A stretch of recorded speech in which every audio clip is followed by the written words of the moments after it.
una persona que está cruzando o cruzó una enfermedad. Por eso lo he titulado La oración de un enfermo. Y es precisamente el Salmo 39, cual quisiera que ahorita leyéramos completo. El Salmo 39 tiene 13 versículos y vamos a darle lectura.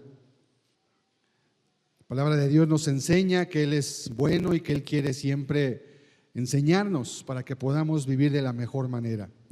Salmo 39, versículos del 1 al 13, dice así la palabra de Dios. Yo dije, atenderé a mis caminos para no pecar con mi lengua. Guardaré mi boca con freno, en tanto que el impío esté delante de mí. Enmudecí con silencio, me callé aún respecto de lo bueno, y se agravó mi dolor. Se enardeció mi corazón dentro de mí, en mi meditación se encendió fuego, y así proferí con mi lengua. Hazme saber, Jehová, mi fin, y cuánta sea la medida de mis días. Sepa yo cuán frágil soy. He aquí, diste a mis días término corto, y mi edad es como en nada delante de ti. Ciertamente es completa vanidad todo hombre que vive. Ciertamente como una sombra es el hombre. Ciertamente en vano se afana, amontona riquezas y no sabe quién las recogerá. Y ahora, Señor, ¿qué esperaré? Mi esperanza está en ti. Líbrame de todas mis transgresiones. No me pongas por escarnio del insensato. Enmudecí, no abrí mi boca, porque tú lo hiciste. Quita de sobre mí tu plaga. Estoy consumido bajo los golpes de tu mano. Con castigos por el pecado corriges al hombre y deshaces como polilla lo más estimado de él. Ciertamente vanidad es todo hombre. Oye mi oración, oh Jehová, y escucha mi clamor. No calles ante mis lágrimas, porque forastero soy para ti y advenedizo como todos mis padres. Déjame y tomaré fuerzas antes que vaya y perezca. Vamos a orar, vamos a pedir a Dios que Él nos ayude en esta tarde. Padre, te damos gracias por la vida que nos das. Gracias por la salud. Y hoy podremos decir también gracias por la enfermedad cuando ésta viniere, Señor. Hoy rogamos, enséñanos con tu palabra. Ayúdanos a entender nuestros caminos, Señor. Y como nos unimos a la oración del salmista cuando dice, sepamos cuán frágiles somos, Señor, y que ciertamente es como nada delante de ti nuestra edad. Enséñanos hoy, haznos sabios con tu palabra, en el nombre de Jesucristo, Señor. Amén. Amén.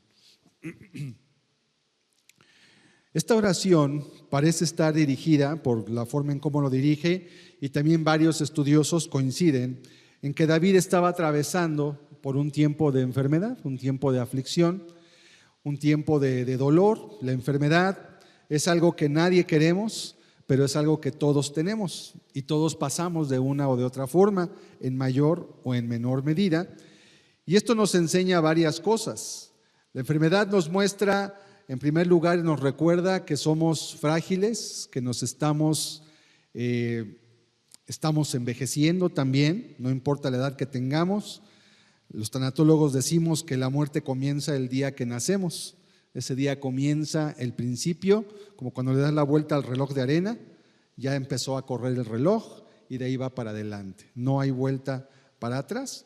Pero también este salmo nos va a mostrar lo que hay dentro del corazón de una persona que está sufriendo. Y en este caso tiene un valor importante porque nos va a mostrar el corazón de alguien que conoce de Dios.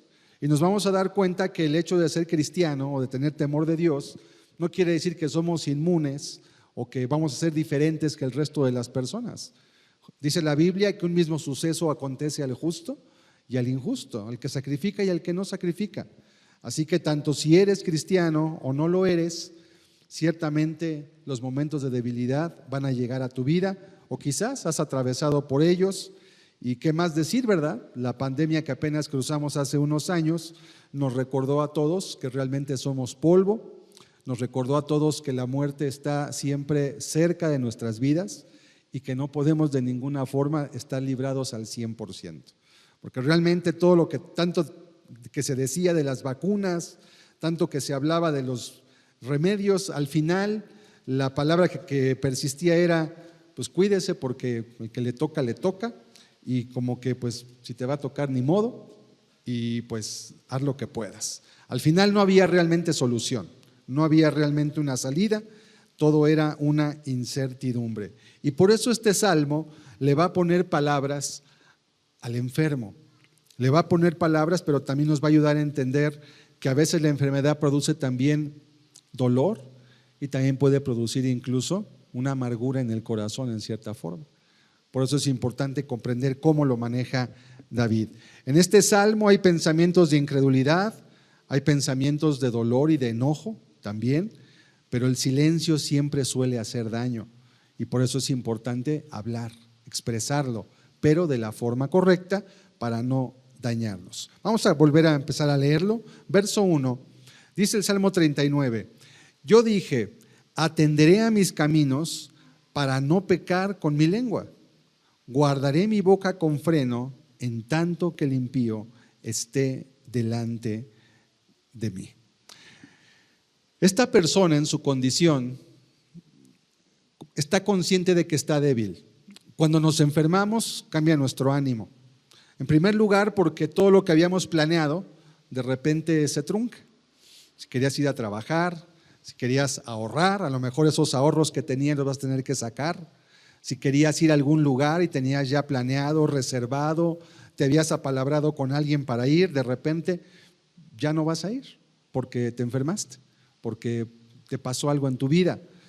Y el salmista se sentía en una situación así, por eso dice, atenderé a mis caminos para no pecar con mi lengua.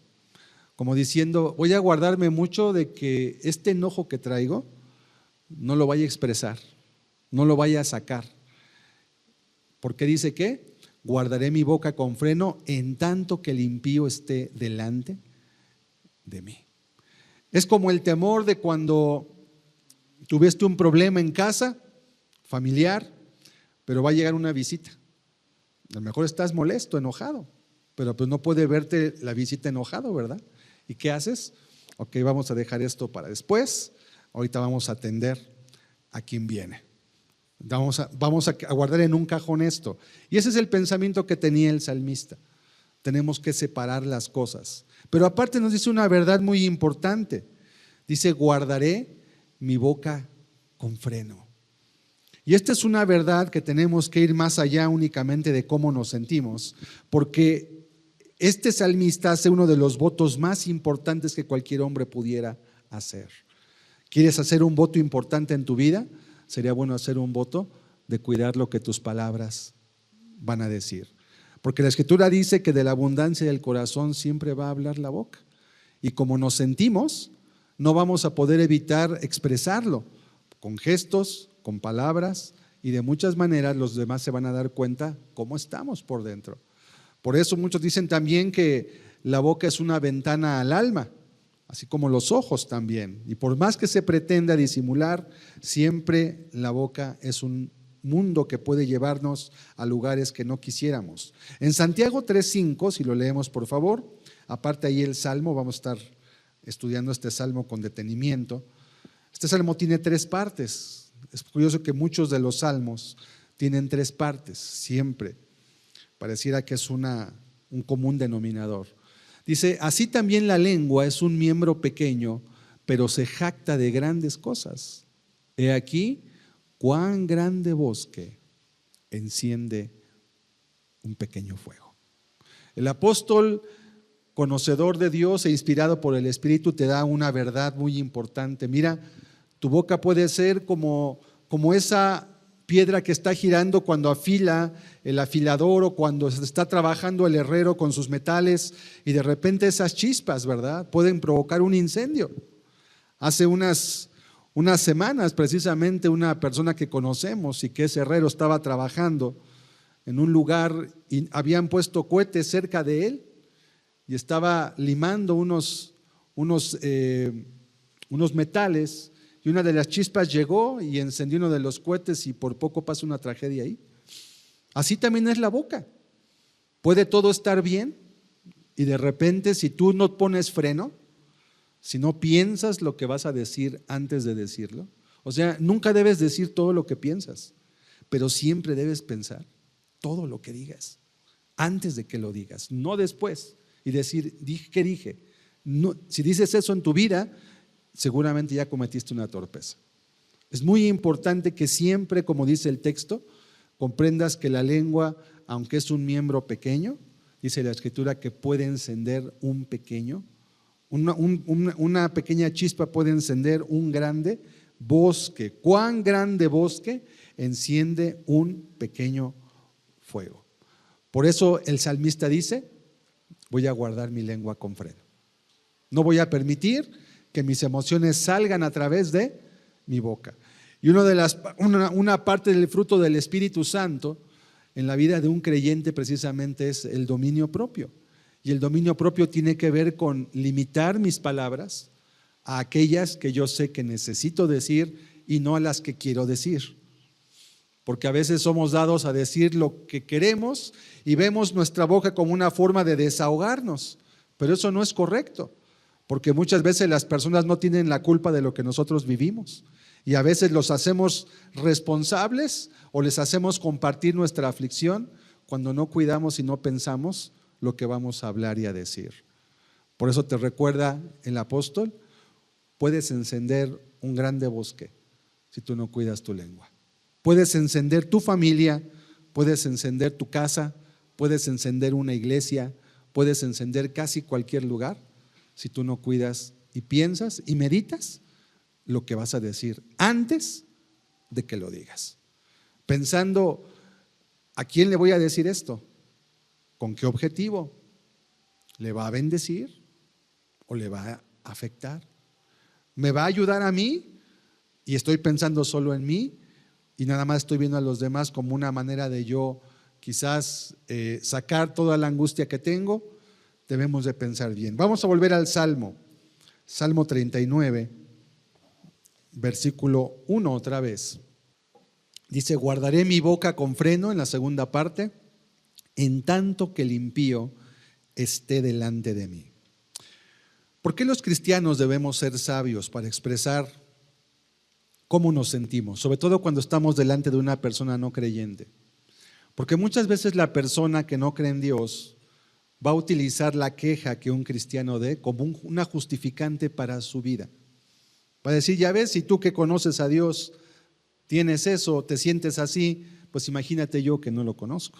¿Y quieres que yo conozca a ese Dios? No. Si a ti no te ayuda, si a ti no te sana, si a ti no te cuida, si a ti no esto, como tú mismo me estás diciendo. Por eso él dice, entre tanto que el impío esté delante de mí, voy a ponerle freno a mi boca. Y eso a veces puede ser difícil porque hay veces que los cristianos están rodeados de mucha familia que no tiene temor de Dios. Y a veces solamente están puestos como una lupa mirando cómo reacciona, qué dice, qué hace, se queja, no se queja, aguanta, no aguanta, para rápidamente poner una queja delante de Dios. Guardaré con freno mi boca. En Proverbios 21-23, por eso dice también la Escritura lo siguiente, y es un consejo muy sabio que debemos de atender. El que guarda su boca y su lengua, su alma guarda de angustias. ¿Quieres evitar una angustia en tu vida? Que es un consejo gratuito y barato. Guarda tu lengua, dice otro salmo, del mal y tus labios de hablar engaño. ¿Sí? El que guarda su boca y su lengua, ¿quién la va a guardar? Dice el que la guarda. Es una atribución y una competencia estrictamente personal. Nadie lo puede hacer por ti. Dice, su alma guarda de angustias. A veces la aflicción de pensar, esto que dije me va a traer una consecuencia. Es muy terrible, porque a veces sí es así. A veces nuestras palabras no pueden ya repararse, porque el daño se genera y ya no se puede recuperar. En una ocasión, un hombre habló mal de otro y esparció una mala fama contra de él. Obviamente con todos los agravantes, sin saber si lo que había pasado era correcto, sin haber hablado con él, pero mientras que sabía o hablaba, él ya esparció una mala fama. Y tiempo después, Este hombre que habló se dio cuenta que lo que había dicho era falso todo, pero él lo afirmó y lo difundió. Y profundamente angustiado fue con el hombre con el que había hablado mal y le dijo: oye, ¿sabes qué? Hice esto que dije de ti, hoy sé que estuvo mal y quiero que me digas cómo puedo reparar el daño. Lo que tú me digas lo voy a hacer, estoy profundamente avergonzado. Le dijo: hay una cosa que puedes hacer. Le dijo: lo que sea. Dije: escribe en una hoja un resumen de todo lo que dijiste mal de mí. Y el hombre dijo: con gusto. Y tomó la hoja, escribió una cuartilla, un resumen. Le dijo: ahora vamos a la plaza. Dice: ¿qué vas a querer que haga? ¿Quieres que hable en público? No te voy a humillar. Y cuando estaban en la plaza, tomó la hoja el hombre del que habían hablado mal, la partió en 100 pedazos, ¿verdad? Corte sobre corte sobre corte.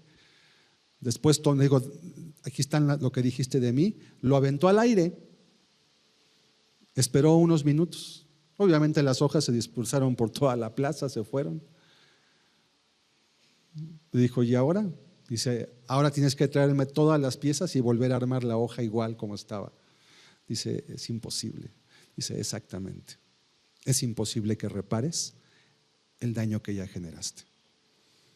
Una vez que tú hablas y que no guardas tu lengua y te expresas de una persona y después te das cuenta que no hiciste correctamente, ya no puedes reparar realmente. Puedes pedir perdón, puedes decir lo siento, puedes decir me avergüenzo, puedes decir cualquier cosa, puedes hasta darle dinero, cualquier cosa, pero nunca vas a reparar ya el daño. Por eso dice la Escritura que guardes tu boca y tu lengua. Y por eso la Biblia es clara y expresa y nos da procedimientos perfectamente delineados para cómo tratar nuestras inconformidades, nuestros problemas, nuestras dificultades con nuestro prójimo. Porque dice la Escritura que debemos seguir la paz y la santidad con todos, sin la cual nadie verá al Señor. Y ese es uno de los puntos que más trabajo aún a los cristianos les cuesta trabajo cuidar. Porque pueden guardar la santidad, se pueden guardar del adulterio, se pueden guardar del alcoholismo, se pueden guardar quizás de la mentira, se pueden guardar de muchos pecados escandalosos, pero muchos no saben guardar su lengua. Y lo digo para vergüenza de muchos que aún dentro de las iglesias el chisme y la murmuración son más frecuentes que la oración y la gratitud. Porque a veces le damos más lugar a la carnalidad que al espíritu. Y permitimos que nuestros sentimientos afloren a través de nuestra boca en forma de queja, en lugar de honrar la Escritura y aún perdonar si es que en verdad hubiésemos sido agraviados. Por eso tome el consejo. ¿Quiere guardar su alma de angustia? Guarde su lengua. Piense lo que dice. Y sobre todo un consejo: nunca hable mal de otra persona si antes no ha hablado primeramente con ella en persona y le ha hecho saber su inconformidad, su descontento y ha intentado de una manera cristiana y bíblica reparar la solución. Porque nadie va a llegar al cielo para poder ver a otra persona con la cual estaba enemistada si antes no se arregló aquí. Sin santidad nadie verá al Señor, dice la Escritura. Vamos a continuar. Verso 2 del Salmo 39. ¿Qué hizo David entonces? Hizo pacto con su lengua para no hablar, para no expresar su sentimiento de angustia delante de otros. Dice después: enmudecí con silencio, me callé aún respecto de lo bueno y se agravó mi dolor. Fue tal el pacto que hizo David consigo mismo que dice: me callé aún respecto de lo bueno. Y esto puede ser un pecado de omisión. O sea, usar nuestra lengua contra Dios es un pecado de comisión cuando nos quejamos de Él. Es que Dios esto, Dios aquello, no me hizo esto. No, ten cuidado.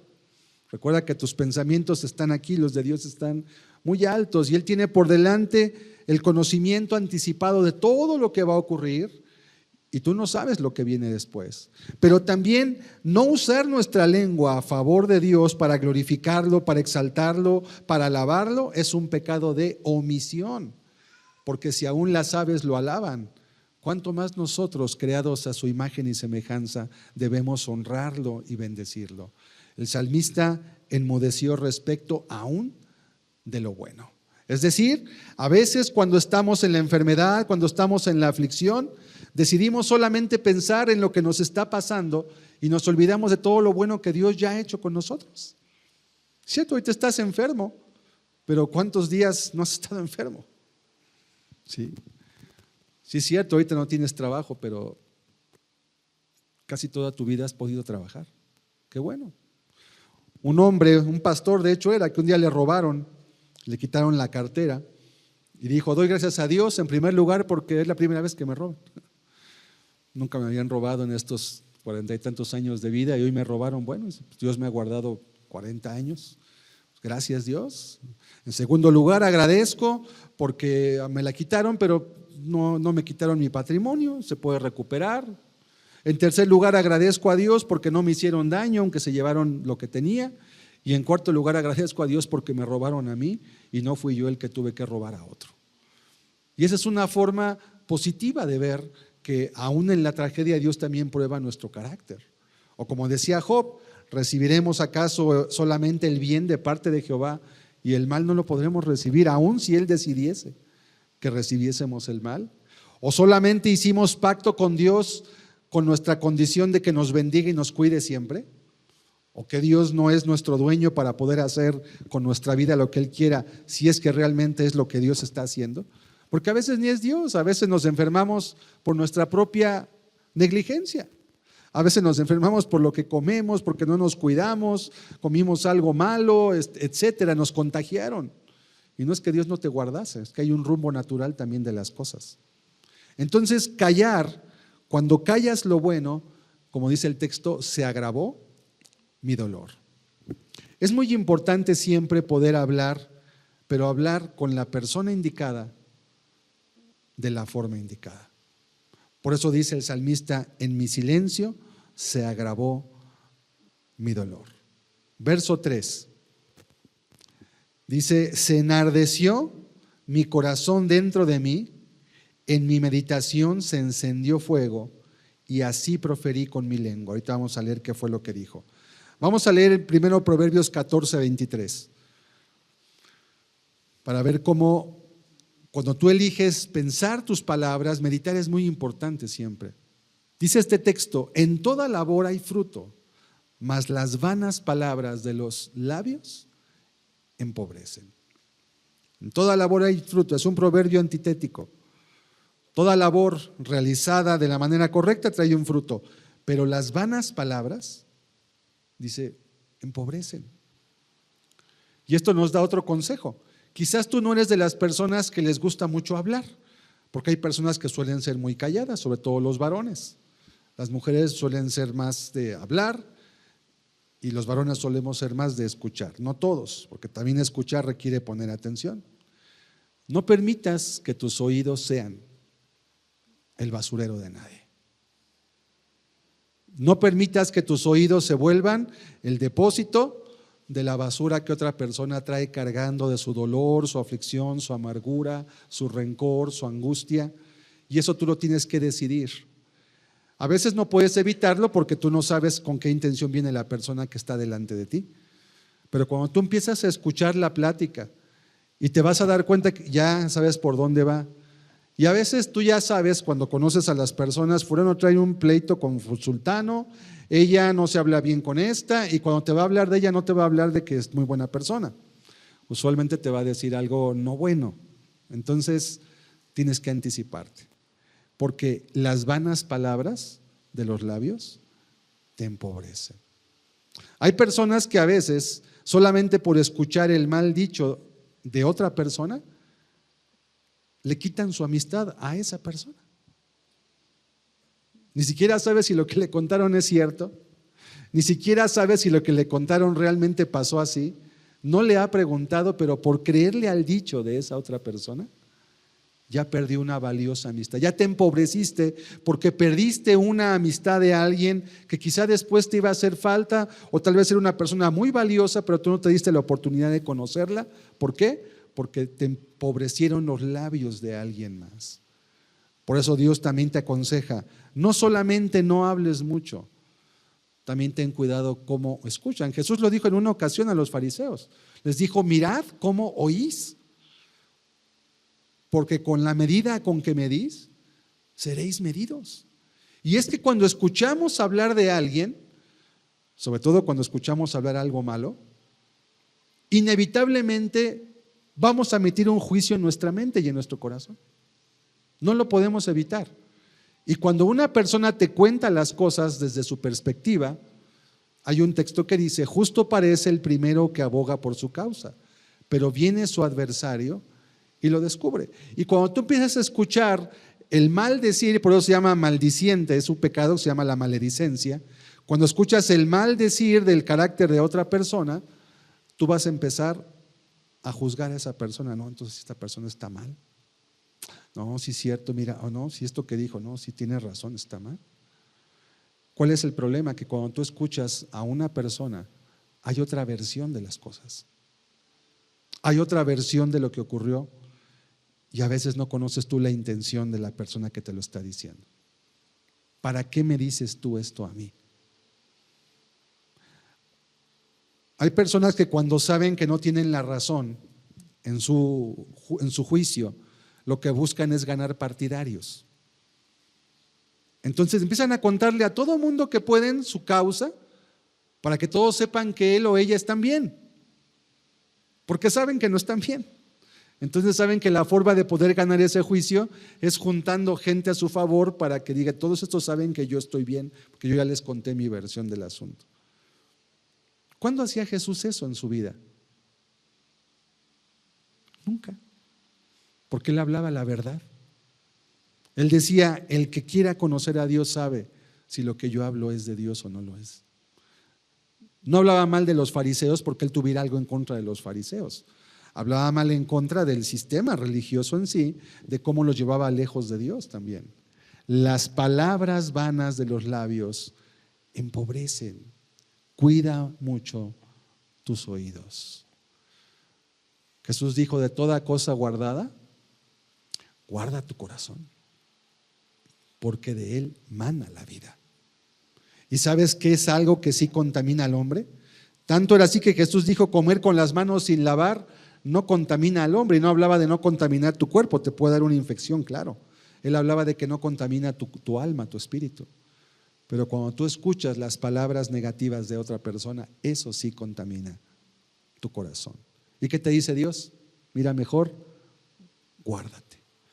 A lo mejor vas a perder alguna amistad, pero créeme que esa amistad que pierdas por no escucharla va a ser una pérdida buena. Te vas a evitar muchas angustias. Reúnete mejor para lo que es sabio. Sean vuestras palabras, dice la Escritura, pocas, y acércate mejor para escuchar que para oír el juicio de los necios. ¿Cuánta sabiduría en la Escritura hay? ¿Cuántas personas por escuchar? Hay otro proverbio muy curioso que hasta puede ser un poco que puede causar risa. El que pasando se deja llevar en pleito ajeno es como el que agarra el perro por las orejas. Y hay gente que así le pasa. Hay gente que a veces se vuelve más en pleito contra otro que el propio dueño del pleito, porque escuchó y se metió tanto en el problema ajeno. Dice, y va a acabar como el que agarra el perro por las orejas, va a acabar con todas las manos mordisqueadas, en un asunto que ni era de él, ni le correspondía, ni tenía nada que ver. El salmista sabe todo esto y por eso él empieza a orar a Dios. Él toma la salida correcta cuando nos sentimos afligidos. ¿Sabes qué debes hacer? Dirígete a Dios. Exprésale, porque delante de Él no puedes ocultar ninguna intención. Una vez una persona en una consejería me habló muy mal de otra, y era una persona que estaba en la iglesia. Le dije, ahora ve y dile todo esto a Dios. Y se me quedó viendo, abrió los ojos. Me dice, pero ya se lo dije a usted. Dije, pero yo no puedo arreglar tu asunto. Ahora ve y díselo a Dios, pero así con esas palabras que me dijiste. Y se empezó a penar la persona. Le dije, no puedes decirlo así, ¿verdad? No me contestó. Le dije, fíjate cómo te estás expresando de la persona, porque tus expresiones muestran que en tu corazón ya hay un dolor que te está llevando por un camino que te puede apartar hasta de Cristo. Ten cuidado. No dejemos que nuestro corazón guíe nuestra boca siempre. Tenemos cuidado. ¿Qué fue lo que dijo el salmista? Salmo 39, versículo 3. Se enardeció mi corazón dentro de mí, en mi meditación se encendió fuego. ¿Por qué? Porque empezó a pensar su condición, su vida, su necesidad, y así proferí con mi lengua. Y aquí viene la oración. ¿Qué fue entonces lo que David empezó a orar? Verso 4. Hazme saber, Jehová, mi fin y cuánta sea la medida de mis días. Sepa yo cuán frágil soy. He aquí diste a mis días término corto y mi edad es como nada delante de ti. Ciertamente es completa vanidad todo hombre que vive. El salmista sabe que si quiere expresar todo lo que siente, va a ser difícil que alguien lo entienda delante de otra persona. Pero también sabe que no es correcto callar lo bueno delante de Dios. Entonces toma la única salida correcta. Vamos al verso 4 de vuelta, por favor. Dice este texto: hazme saber, Jehová, mi fin y cuánta sea la medida de mis días. Como diciendo, Señor, hazme recordar que esta tribulación es momentánea, que esta enfermedad, por más dura que sea, es pasajera, que este momento solamente está preparándome para algo mejor. Ayúdame a recordar, no permitas que se me olvide. No me permitas creer que esto es ya mi vida, porque a veces cuando estamos en dolor tendemos a pensar que esto es todo lo que tenemos, porque el dolor parece oscurecer el resto de nuestros sentidos y ya no pensamos más en todo ello. Meditar es dar herramienta al corazón para orar correctamente. Los que vemos la muerte con las ventanas del Señor, tenemos una vista hermosa que nos hace menospreciar las aflicciones presentes. Pero cuando tú ves la enfermedad o la muerte sin las ventanas del Señor, lo ves como un lugar oscuro solamente. Vamos a leer 2 Corintios 4, 17. 2 Corintios 4, 17 y 18. Fíjese cómo expresaba el apóstol precisamente esta necesidad. Porque esta leve tribulación momentánea produce en nosotros un cada vez más excelente, dice, y eterno peso de gloria. ¿A qué le llamaba Pablo leve tribulación momentánea?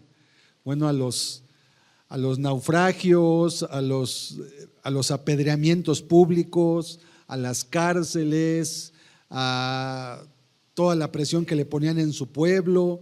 Un día lo mordió por ahí una serpiente venenosa estando de camino a ser juzgado hacia Roma. Decía, esta leve tribulación momentánea. Y no, sí es cierto, es grave, sí es cierto, duele, sí es cierto, es vergonzoso todo esto que nos hacen, pero es momentáneo. Es solamente un instante. Es como el dolor de la madre que está a punto de dar a luz y que tiene un dolor intenso, pero sabe y después se consuela sabiendo que después de ese dolor va a recibir a su bebé en sus brazos. Y esa esperanza mitiga su dolor, porque sabe que ese dolor bien vale la pena. Va a traer una bendición detrás de él. Verso 18. Por lo tanto, ¿qué dice? No mirando nosotros las cosas que se ven, y podría ayudar a también decir las que se sienten, sino las que no se ven. Pues las cosas que se ven son temporales, pero las que no se ven son eternas. Y de esta forma, entonces el cristiano, cuando está en la enfermedad y cuando está en la aflicción, aun si fuera una enfermedad de muerte, no hablamos de una gripa, no hablamos de cosas que son estacionales, pasajeras, sabe que de todos modos va a dejar esta tierra. Sabe que de todos modos, como dice la Escritura, su vida de todos modos es muy frágil. y de todos modos se va a acabar. Por lo tanto, dice que debemos no mirar las cosas que se ven, sino las que no se ven. Y esto parece ser una paradoja, ¿verdad? Porque ¿cómo puedes ver las cosas que no se ven? No se puede, no puedes ver lo que no se ve. Y esto ya te habla de la fe precisamente. Y cuando tú conoces a Dios, y cuando para ti Dios es real y no solamente es un libro o es un canto o es la iglesia, ¿verdad? Cuando tú conoces a Dios, te das cuenta que tienes una relación con Él y es algo muy especial que solo tú tienes. Y aunque tú puedes compartir de lo que tú vives con Dios, esa relación es tuya, es única. No se la puedes dar a nadie más. Y cuando tú aprendes a caminar con Dios, aprendes a vivir a través de tu fe. Y eso es lo que te guarda de no hacer muchas cosas y también te guarda de hacer muchas otras. Por lo tanto, dice la Escritura que tenemos que aprender a tener una vista celestial de lo que estamos viviendo. Yo no sé qué necesidad puedas pasar tú el día de hoy, pero yo te recuerdo que Dios está en control de todo. Verso 5 del Salmo 39. Sigue orando el salmista y dice: he aquí, diste a mis días término corto.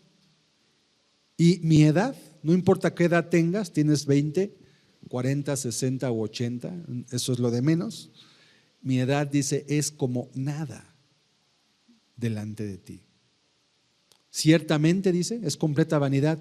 Todo hombre, dice, que vive. Todos.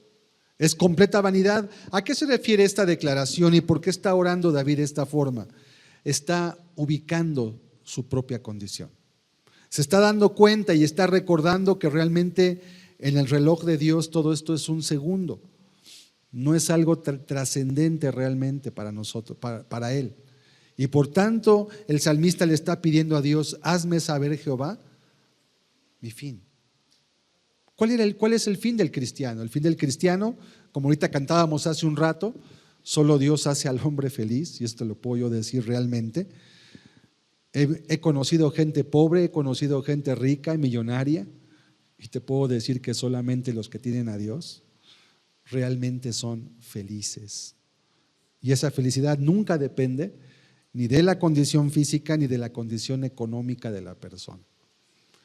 Ese gozo que realmente sacia el corazón y el alma está muy por encima de lo que materialmente podemos alcanzar. ¿Sabes cuál es una de las angustias más grandes de los hombres que alcanzan grandes riquezas aquí? Que las tienen que dejar. Que las tienen que dejar. Y el tiempo se te hace poco porque no puedes disfrutar todo lo que tienes. Y lo paradójico de eso es que entre más quieres disfrutar esas riquezas, más tu corazón se aleja de Dios, del gozo verdadero. Por eso el salmista, recordemos que el que está orando es un rey. No es un empleado, no es un albañil, no es un empresario, no es un deportista, no es un cantante famoso, es un rey. Una persona que está por encima de todos estos. Una persona que tenía un derecho, que tenía una riqueza, que tenía un poder tal que cualquier hombre podría decir hoy, no, pues ¿quién como David? Un reinado de esplendor, que todavía su hijo Salomón hizo más grande ese reino aún. Y él dice: ciertamente es completa vanidad todo hombre que vive. Y viene aquí una pequeña palabra que estudiamos en el salmo anterior, Selah. Una pausa que podía ser corta o larga, y esa pausa indicaba silencio de instrumentos, silencio de coros usualmente también, y tenían todos que meditarse, detenerse a meditar las palabras que se habían hablado. Como recordarnos: sí es cierto, Señor, qué pequeños somos, qué frágiles somos. Nos sentimos tan poderosos, pero un pequeño virus que nadie vio, nadie vimos nunca el COVID, ¿verdad? Yo nunca lo vi, pero nos metió a todos a nuestras casas durante más de un año y a todo el mundo lo tuvo en la palma de su mano. Qué frágiles somos. Si fue o no fue cierto, la información también es poder. Qué frágiles somos. Podemos ser engañados. Verso 6, Vamos a continuar leyendo, continúa todavía en su oración. Ciertamente como una sombra es el hombre. Ciertamente en vano se afana. Amontona riquezas y no sabe quién las recogerá. Qué paradoja tan grande, porque esto refleja el sentido de casi todas las personas hoy en día, ¿verdad? Hoy todo el mundo está vuelto loco, está rodando y va de cabeza porque que si el presidente de Estados Unidos sube los aranceles, que si los pone, que si va a subir el precio de todo, y todo el mundo está de cabeza, ¿eh? Europa, Asia, América, todos están, es la noticia que está en boca de todo el mundo. Muchos ni siquiera entendemos del todo qué significa eso, pero algo nos atormenta. Vamos a tener menos riqueza, nos va a alcanzar menos el dinero. Todos están afligidos. Los que están allá en Estados Unidos afligidos porque los puedan echar para acá, ¿verdad? Y todos afligidos porque todo eso representa dinero al final. Mira, como una sombra es el hombre. En vano se afana, amontona riquezas, dice, pero ni siquiera sabe quién las va a recoger. No sabe quién las recogerá. Ahí está amontonando, buscando, teniendo.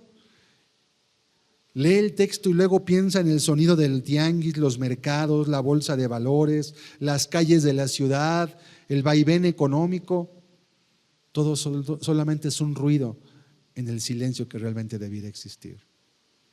¿Cuánta riqueza puede juntar el hombre en su vida, verdad?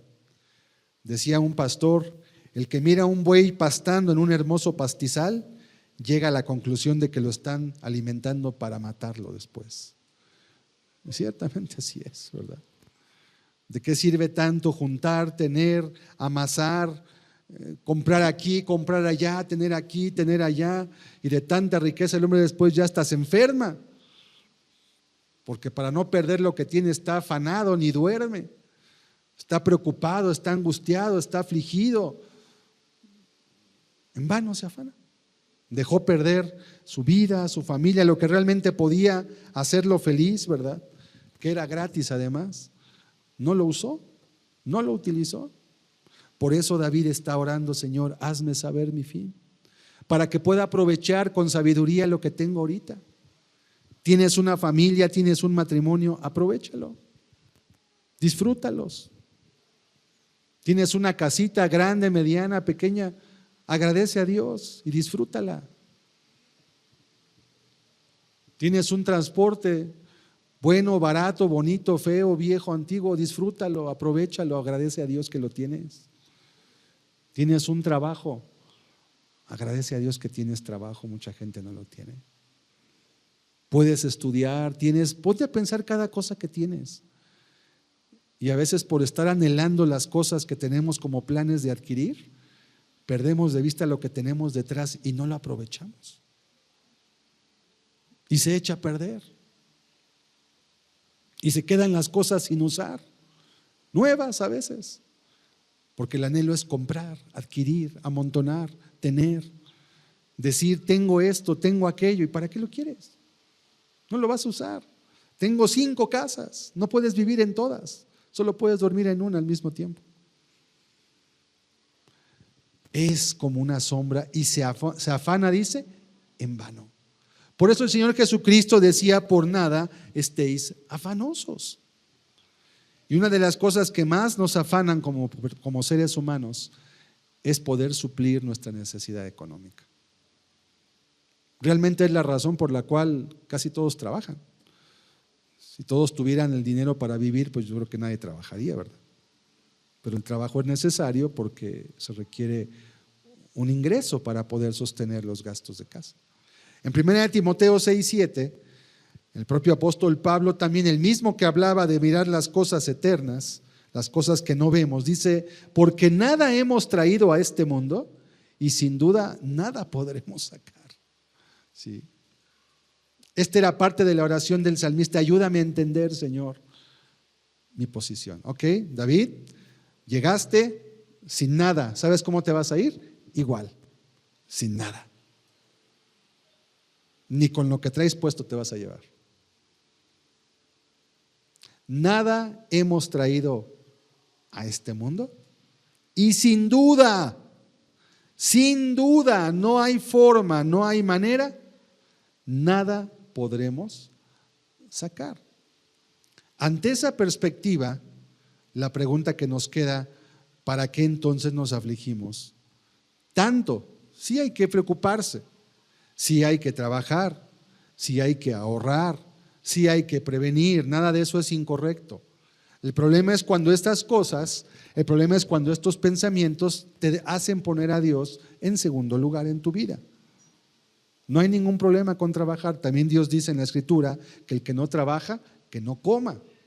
Si alguien en casa no trabaja, no provee, no apoya, no ayuda, aunque sea en los quehaceres de casa, si no tiene un trabajo u otra labor para desempeñar, dice la Escritura, no tiene derecho a comer, porque todos aportamos algo, y el que no aporta algo no tiene derecho a participar de los beneficios que los demás, con el trabajo organizado y honesto, han traído para bendecir el hogar. Nada hemos traído al mundo, nada podremos sacar. ¿Qué tenemos que hacer? Disfrutar lo que tienes ahorita.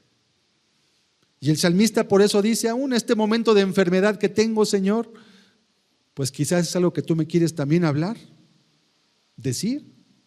La enfermedad tiene dos formas de ser tratada. A veces la enfermedad es un trato para la persona que está enferma. Y Dios quiere hablarte a ti si eres tú el enfermo, quiere tratar algo contigo en lo personal, pero a veces la enfermedad es un trato para la familia también.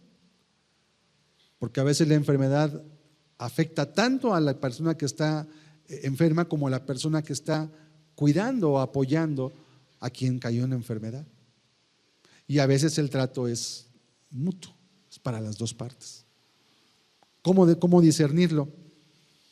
Es un caso totalmente personal, y el que es sabio lo podrá entender, y el que no es sabio se va a ahogar en rencor, en enojo, en amargura, se va a enojar contra la vida.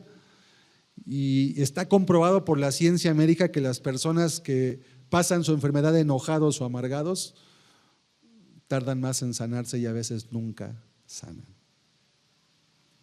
Y está comprobado por la ciencia que las personas que están de buenas, de buen humor, sobre todo cuando están agradecidas con la vida, no lo digo yo, lo dice, hay muchos estudios y todo eso tiene una lógica. Nuestra alma, nuestro cuerpo y nuestro espíritu están íntimamente entreligados.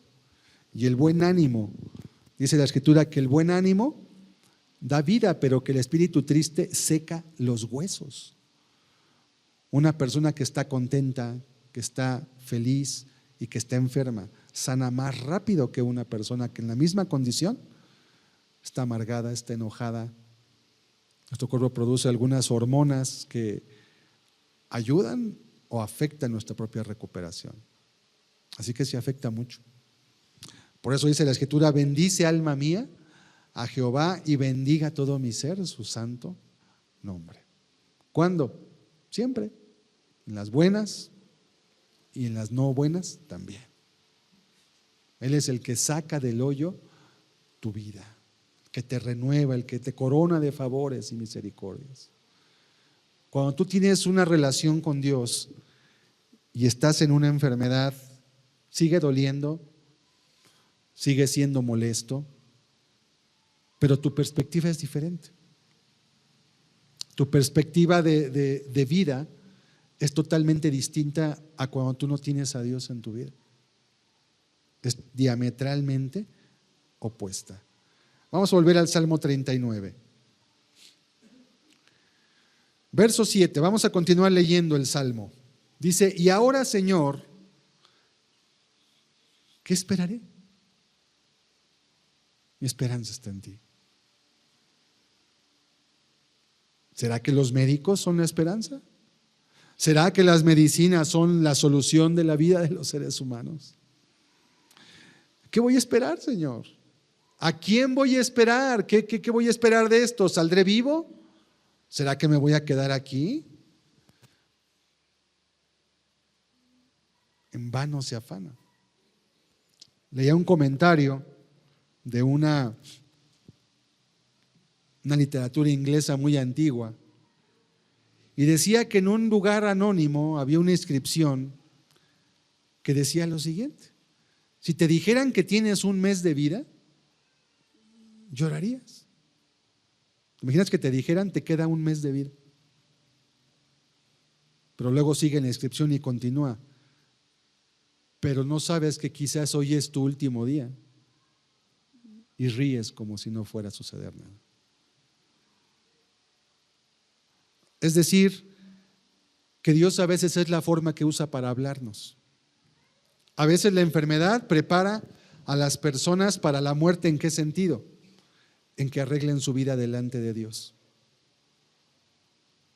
Y muchas veces cuando una persona cae enferma y esa enfermedad es una enfermedad que lo va a llevar a la muerte, solamente Dios lo sabe, ese tiempo de enfermedad, de postración en cama, ayuda a la persona, número uno, a meditar, a pensar en muchas cosas que a veces no ha tenido tiempo de pensar jamás, o que no ha querido pensar.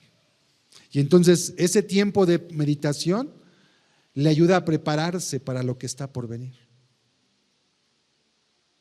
Qué bendición si es así. Sí. ¿Cuántas personas no tienen tiempo de hacer ni cama, verdad? Por eso es bueno agradecer en cada momento por todo. Dice la Escritura en primera de Tesalonicenses 5:18: dad gracias en todo, porque esto es la voluntad de Dios para con vosotros. Dad gracias ¿en qué? En todo. Lo bueno y también en lo que no te parece bueno. Por eso dice el salmista: ¿qué esperaré? ¿Médicos? Que todo se cure por eso. Señor, mi esperanza está en ti. Y cuando tú pones tu confianza y tu esperanza en Dios, número uno, tú sabes que Dios es bueno. Número dos, tú sabes que Dios te puede sanar, pero también sabes que a veces Él puede no quererte sanar.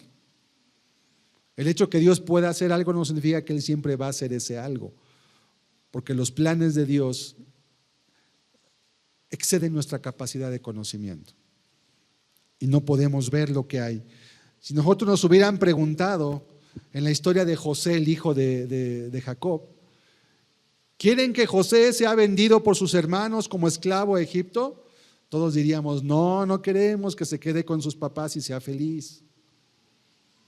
Todos diríamos eso. ¿Por qué? Porque en su sano juicio nadie va a querer que alguien sea vendido como esclavo, ¿verdad? Y lo vendan como si fuera un animal.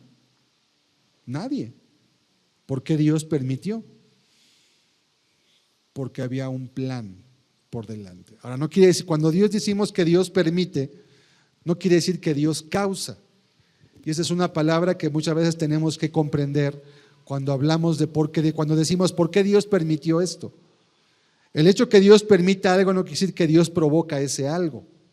Simplemente es que Dios deja que Él siga el curso natural de las cosas, porque Él sabe lo que va a ocurrir en el futuro. ¿Sí? Pero no es que Dios cause algo, simplemente Dios sabe, hay una presencia de parte de Dios. Versículo 8, vamos a continuar leyendo. Dice: por lo tanto, David, líbrame de todas mis transgresiones, no me pongas por escarnio del insensato. Aquí cambia ya el tono y la petición de David. Primero estaba pidiendo porque se sentía enojado, angustiado, afligido. Ahora cambió su postura, dejar de preocuparse de la aflicción temporal y empezó a preocuparse por lo eterno. Líbrame de mis transgresiones. Señor, ¿será que me estás tratando porque hay algo en mi vida que quieres o que has visto que no está bien? Señor, ¿será que tengo que arrepentirme de algo? Líbrame de mis transgresiones. No me pongas por escarnio del insensato. No permitas que tome una decisión que me aleje de ti y provoque que muchos digan que tú no vales la pena caminar contigo, ¿verdad? No es justo. Hebreos 10:37 al 39. Dice la Escritura en este texto de Hebreos: porque aún un poquito y el que ha de venir vendrá y no tardará. Mas el justo vivirá por fe, y si retrocediere, no agradará a mi alma. Pero nosotros no somos de los que retroceden para perdición, sino de los que tienen fe para preservación del alma. Fíjese cómo Dice la Escritura en primer lugar que en el verso 37, aún un poquito. ¿Cuándo se escribió este texto? Se escribió aproximadamente en el año 70, aproximadamente 60 después de Cristo, aún un poquito. Es que el tiempo para Dios realmente es algo intrascendente. El tiempo es algo que nos sirve a ti y a mí, pero el tiempo para Dios realmente no es algo que exista o tenga una importancia. El que ha de venir vendrá, Jesucristo, y no tardará. Va a llegar en su momento. Verso 39, pero nosotros no somos de los que retroceden para perdición. A veces la aflicción puede ser de tal magnitud que nos haga pensar, como pensaba la mujer de Job, ¿verdad? Es que Dios no me cuidó, es que Dios no me ayudó, es que Dios no me sanó, no me salvó, no me libró. No somos de los que retroceden para perdición, sino de los que tienen fe para preservación del alma. Es triste que algunas personas, cuando no tienen una relación con Dios, sobre todo, ven a Dios solamente como una moneda de cambio. O sea, sirvo a Dios para que me bendiga, alabo a Dios para que me cuide, le oro a Dios para que me prospere, me dé trabajo, para que me dé salud, y ven a Dios como una moneda de cambio, como un artefacto para hacer un trueque. Y esas son las personas que suelen retroceder, porque en el momento que cambia su condición y que las circunstancias ya no son como pensaban que debían de ser, se enojan contra Dios, le reclaman por no haberlos cuidado y piensan que van a castigar a Dios alejándose de Él. Es como la persona que dice: no, yo me salto la ley, yo no me pongo el cinturón de seguridad. Pues mal por ti, un día que tengas un accidente vas a salir volando por el cristal o vas a dejar la frente estampada ahí en el volante. El cinturón de seguridad no era para honrar la ley, era para ti. El beneficio era para ti, no para el policía. Cuando hay un accidente automovilístico, esto está comprobado ya de años, saben que las personas que traen puesto el cinturón de seguridad tienen 80% de probabilidades de sobrevivir. Y cuando no lo traen, tienen 80% de probabilidades de morir o sufrir lesiones muy graves. Entonces, ¿para quién es el cinturón de seguridad? Para nosotros.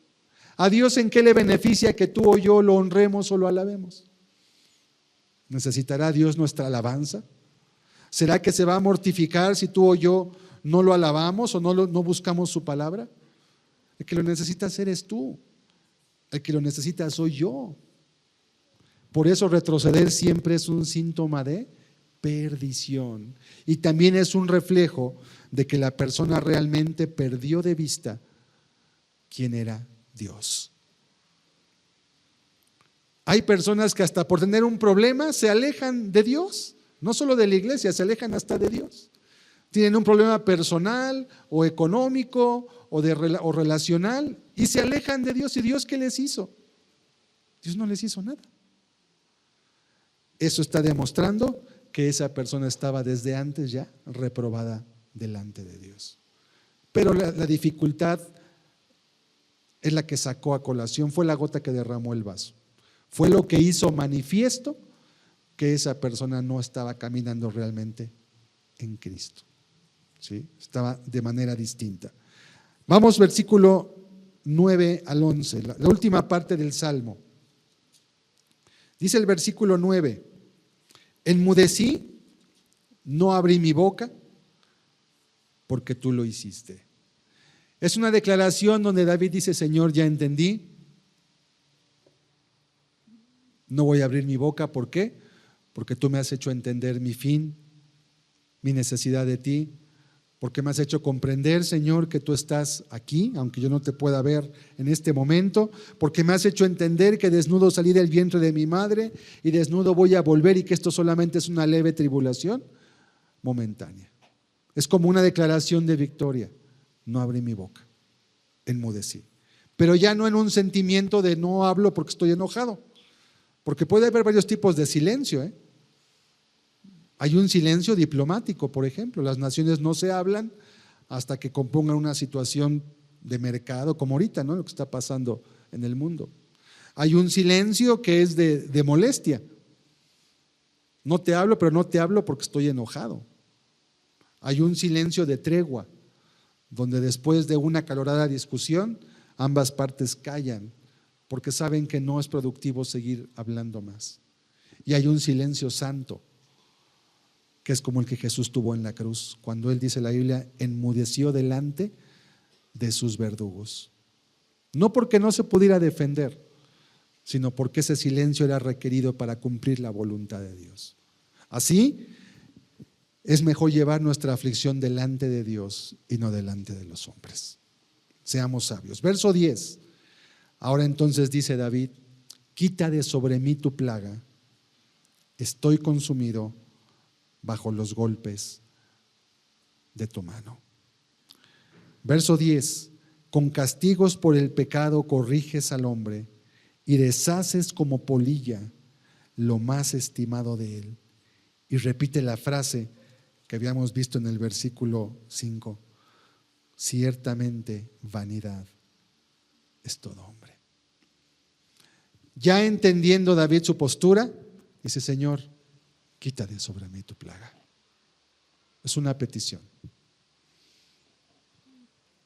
Algunos han dicho que este salmo pudo haberse escrito cuando había una plaga en Israel, pero como está hablando de manera personal, realmente pareciera que es algo muy particular de él, no cuando vinieron consecuencias al pueblo por causa de sus decisiones.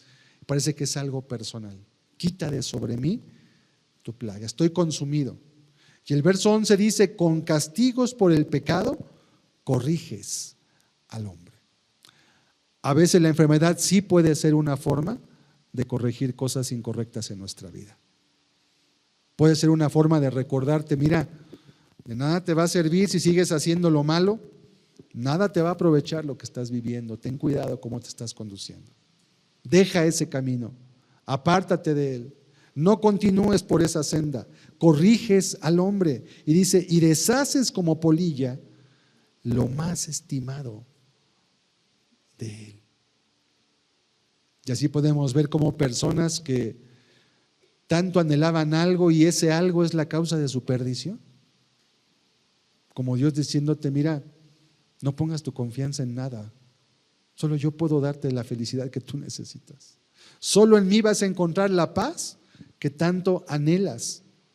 Versículo 12: oye mi oración, oh Jehová, y escucha mi clamor, no calles ante mis lágrimas.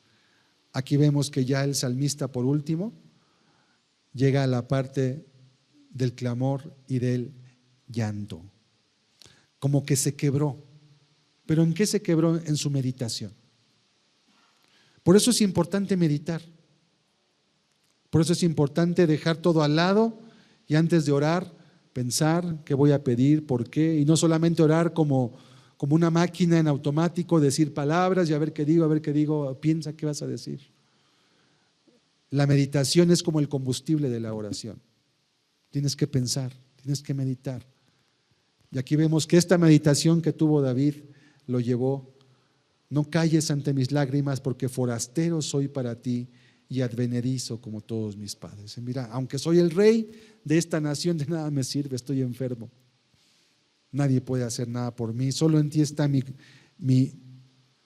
final. Y verso 13 por último: déjame y tomaré fuerzas antes que vaya y perezca. Una petición como diciendo: Señor, dame un último aliento para continuar. Permíteme acabar tus propósitos. Permíteme hacer tu voluntad. Esto parece como la oración de aquel hombre Ezequías, que entró el profeta a su casa y le dijo: arregla tu casa y ordena tus asuntos porque vas a morir. El profeta se fue. ¿Se imagina una declaración así de parte de un profeta de Dios? Arregla tu casa porque vas a morir. Y dice la escritura que el rey Ezequías empezó a clamar delante de Dios. Oró, le dijo: Señor, recuerda que te he servido, recuerda que he sido fiel, recuerda lo que he hecho. Estuvo orando delante de Dios. Y cuando iba el profeta por el patio del palacio del rey, dice la escritura que Dios le dijo: regresa y dile a Ezequías: he añadido 15 años a tu vida. Y efectivamente 15 años fueron añadidos a la vida de Ezequías antes que vaya y perezca. Y después murió. Todos aquí vamos a morir un día, ¿verdad? Todos lo sabemos. El problema es cuando actuamos como si no lo supiéramos. Déjame y tomaré fuerzas antes que vaya y perezca. Y concluye el Salmo. Concluyo diciendo dos cosas muy importantes. Ahorita vamos a leer una parte importante. Tenemos que aprender a vivir en esta vida a la luz de la eternidad. El foco de la eternidad debe estar siempre alumbrándote, recordándote que no tienes todas las oportunidades para buscar a Dios. Que si no le entregas tu vida a Dios en este día, en esta semana, puede que no lo tengas después. Que tenemos que arreglar nuestros pendientes y asuntos con las personas que los tengamos cuando estamos aquí. Porque si no seguimos la paz y la santidad con todos, no podremos ver al Señor. 3, que la muerte es inminente. Va a llegar, tarde o temprano. Para algunos viene corriendo, para algunos viene caminando, para algunos viene gateando, pero va a llegar. Y no sabemos el día en que va a llegar. Por lo tanto, debemos vivir con sabiduría, considerando nuestros días, nuestras acciones y sobre todo, pensando que Dios tiene propósitos para nosotros en este tiempo. Que Dios nos ayude y podamos vivir con sabiduría esta vida que Él nos ha concedido. Cerremos nuestros ojos, por favor. Meditemos un momento.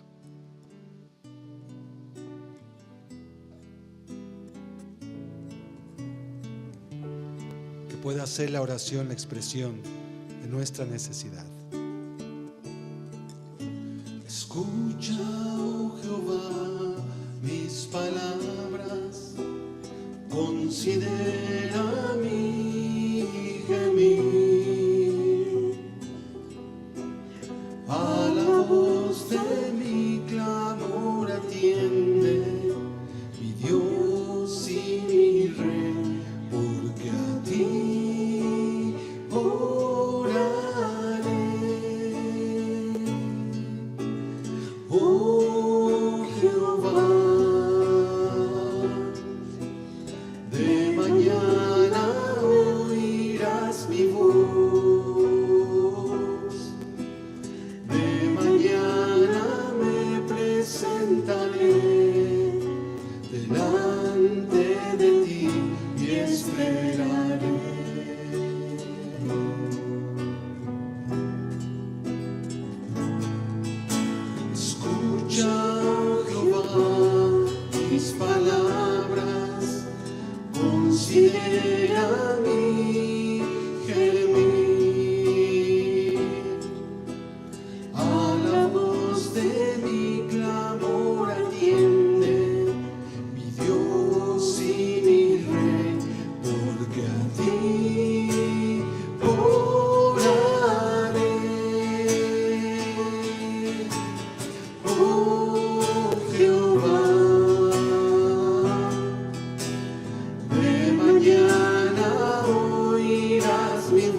De mañana me presentaré delante de ti y esperaré.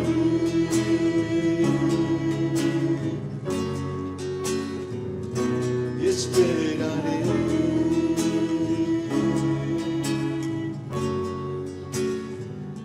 Y esperaré.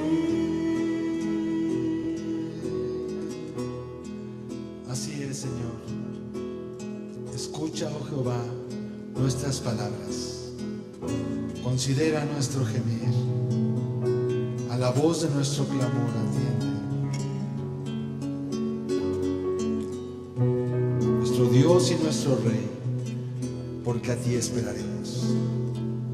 Bendito seas, Señor. Tú escuchaste la voz de mis súplicas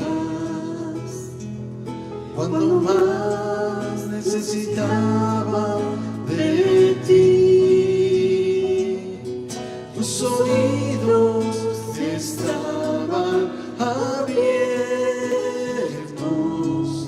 y tus ojos miraban a mí. Escuchaste la voz de mis súplicas cuando más necesitaba de ti. Es Dios que oye la oración. Tus oídos estaban abiertos y tus ojos miraban a mí. Tú eres Dios verdadero,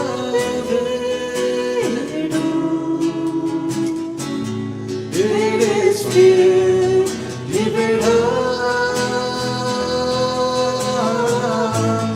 confortaste mi alma, mi consuelo y mi paz. En mi vida camino tranquilo, pues yo sé que tú cuidas de mí. Cada día observo tu mano y tu tierno cuidado por mí. Tú eres Dios verdadero, eres fiel y veraz, confortaste mi alma, mi consuelo y mi paz. Tú eres Dios verdadero. Tú eres Dios verdadero, eres fiel y veraz,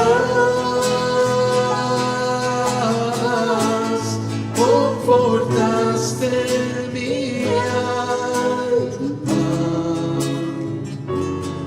mi consuelo y mi paz, mi consuelo y mi paz,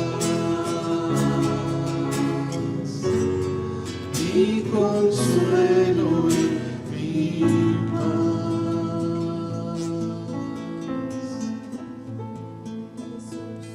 Así es, Señor. Te damos gracias porque tú has estado en los momentos difíciles de nuestra vida, Señor. Porque nos has sido por refugio, mi Dios. Porque nos has enseñado a cómo vivir, cómo pasar los momentos difíciles, Señor. Te damos gracias, te bendecimos por ayudarnos a conocerte, Señor, y por darnos tu palabra para entender cómo procesar esos momentos de aflicción, de dolor, de angustia, de enojo, de amargura incluso, Señor. Háblanos por favor, Señor. Gracias en el nombre de Jesucristo. Bendito seas por siempre. Amén.